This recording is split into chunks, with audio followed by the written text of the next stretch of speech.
Assalamualaikum warahmatullahi wabarakatuh. Perkenalkan, nama saya Roy Bintang Pamungkas dari Prodi PGSD semester 3. Di sini saya akan menjelaskan materi pendidikan ilmu pengetahuan alam dengan tema pencemaran udara. Materi ini untuk memenuhi tugas rencana pelaksanaan pembelajaran. Yang pertama, apakah yang dimaksud dengan pencemaran udara?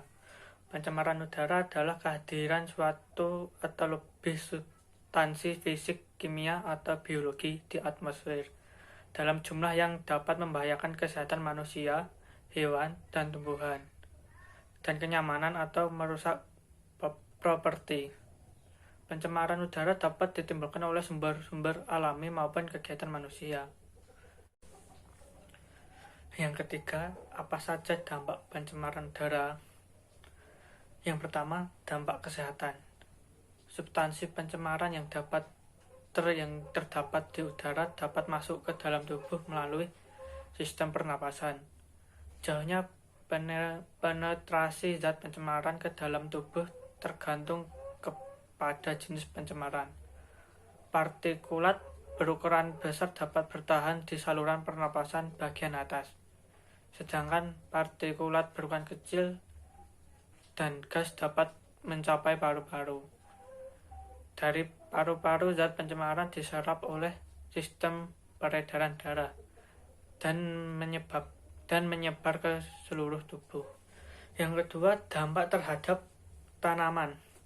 Tanaman yang tumbuh di daerah yang mengalami pencemaran udara yang tinggi dapat terganggu pertumbuhannya dan rawan penyakit, antara lain klorosis dan bintik hitam.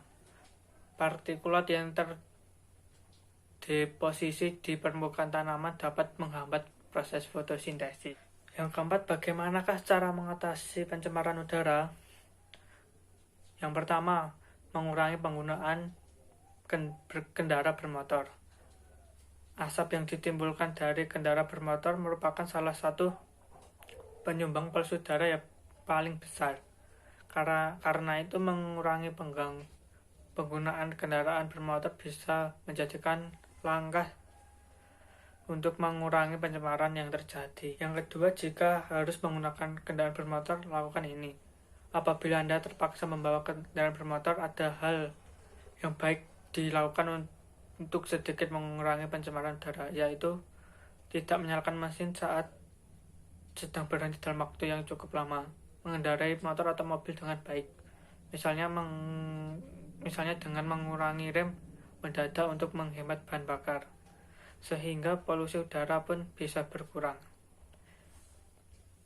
Yang ketiga, memelihara lebih banyak tanaman. Punya lahan yang luas untuk bisa menambah jumlah tanaman di rumah. Cukup dengan memelihara tanaman hias. Yang keempat, berhenti kebiasaan merokok. Asap rokok merupakan salah satu penyebab polusi udara di dalam ruang yang paling umum, sehingga menghentikan kebiasaan rokok bisa menjadi salah satu cara mengatasi polusi udara yang ampuh. Bahaya rokok pun tidak hanya dapat merusak kesehatan perokok aktif dan perokok pasif, tapi juga perokok ketiga. Yang kelima, tidak membakar sampah. Salah satu kebiasaan buruk yang sering ditemukan adalah membakar sampah. Padahal asap dari pembakaran tersebut berbahaya dan bisa menyumbangkan pencemaran udara di sekitar kita.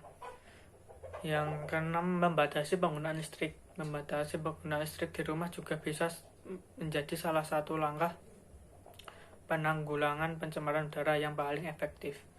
Mulai sekarang, cobalah untuk mematikan alat elektronik yang sedang tidak dipakai.